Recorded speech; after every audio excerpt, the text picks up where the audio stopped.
tal, mis amados hermanos? Miércoles 21 de octubre del 2020, estudio biográfico de Timoteo, Hechos capítulo 16, versículos del 1 al 3. Introducción. Todos los miembros del cuerpo de Cristo hemos sido llamados a servir en la obra de Dios. Por lo tanto, necesitamos ser obedientes y poner en práctica el don o los dones que hayamos recibido para la edificación de la iglesia. Es ejemplar el desafío del apóstol Pablo al enseñar y a entrenar a una nueva generación de obreros cristianos, los cuales lo sucederían y a la vez cuidarían de las iglesias por él fundadas, como dice 1 de Timoteo 1:3. La fe y la educación en las Escrituras, recibida por su familia desde muy temprana edad, sirvieron como fundamento a Timoteo. El ministerio de este ya era reconocido en Derbe y en Listra. Timoteo se convierte, mis amados hermanos, en el compañero de milicia del apóstol Pablo, mostrando siempre disposición y obediencia en el servicio a Dios. Punto número 1. Datos biográficos. Timoteo significa temeroso de Dios, es decir, quien honra a Dios. Nació en Listra, una ciudad de Liconia. Su madre se llamaba Eunice y su abuela Loida. Era de origen judío. Su padre fue un varón griego. Las dos mujeres lo instruyeron en el Señor desde muy temprana edad, enseñándoles los preceptos de la ley y los profetas.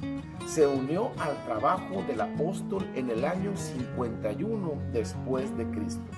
Fue ampliamente recomendado por la iglesia. Amó y respetó al apóstol como su padre y su guía espiritual. El historiador Eusebio menciona que fue el mismo Pablo quien lo nombró como pastor de Éfeso.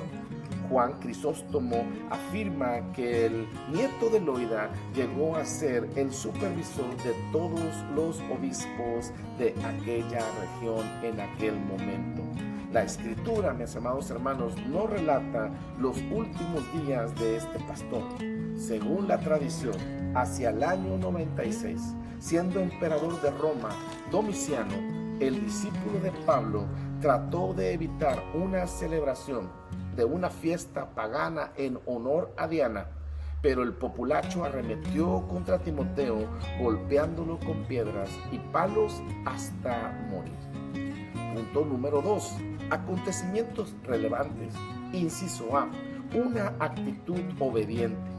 Timoteo aceptó el llamado de Dios con obediencia. El apóstol y los ancianos le impusieron manos y lo consagraron al ministerio. Antes de partir, Pablo le pide al joven que se circuncide por causa de los judíos, para no ofenderlos en sus tradiciones. El discípulo muestra sumisión y accede a la petición del apóstol. Timoteo recibe siempre el consejo de Pablo y su juventud no debería ser un impedimento para agradar a Dios. 1 de Timoteo 4:12. Inciso B. Una actitud de servicio. Acompañó a Pablo a Macedonia. Trabajó con el mayor celo en Filipos. Permaneció en Berea un tiempo y se le unió otra vez en Atenas. De allí partió para Tesalónica y Corinto. Colaboró con él en Tarso y en el tercer viaje por Galacia, Frigia y Éfeso.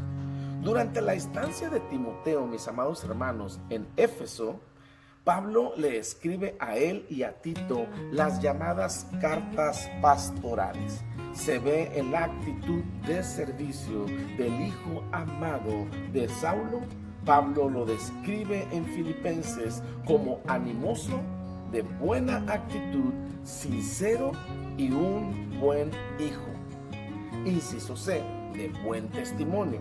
Timoteo tenía una gran responsabilidad como pastor de la congregación de Éfeso, una de las más importantes de Asia.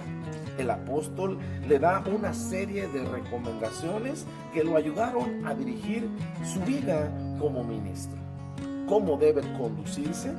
Que ninguno tenga en poco su juventud y que procure estar aprobado en todo. Ahora se enfrentaba a un trabajo muy especial: ser un pastor maestro, no solo con palabras, sino con un buen testimonio como creyente. Punto número 3. Principios. La obediencia al Señor, mis amados hermanos, produce resultados sorprendentes. Un niño que es educado en la palabra desde la temprana edad tendrá un fundamento sólido y un oído susceptible a la voz de Dios, como dice Proverbios 22:6. Como padres, procuremos instruir a nuestros hijos en la palabra, que nuestra fe en Cristo Jesús sea nuestro legado para ellos y que a través de nuestro ejemplo sean motivados a amar y a servir al Señor. La fe de su madre y abuela y la educación bíblica fue la base para que en su juventud Timoteo estuviera dispuesto a servir a Cristo a pesar de los obstáculos que se le presentarían. Fue un buen discípulo y tuvo un excelente maestro. Su escuela fue el campo misionero. Con el pasar del tiempo, Timoteo se ganó la confianza absoluta del apóstol, que cuando se presentaban problemas lo enviaba para instruirles en la sana doctrina a aquellas iglesias que tenían dificultades. 6 de las cartas paulinas, mis amados hermanos, comienzan con la noticia de que su hijo en la fe está a su lado. La voluntad del Señor es que todos seamos útiles en su obra. Cada tarea que cumplimos en el servicio a Dios, por pequeña que ésta sea, nos va preparando para responsabilidades mayores. Hasta aquí el estudio biográfico de Timoteo. Que Dios te bendiga más. Hasta la próxima.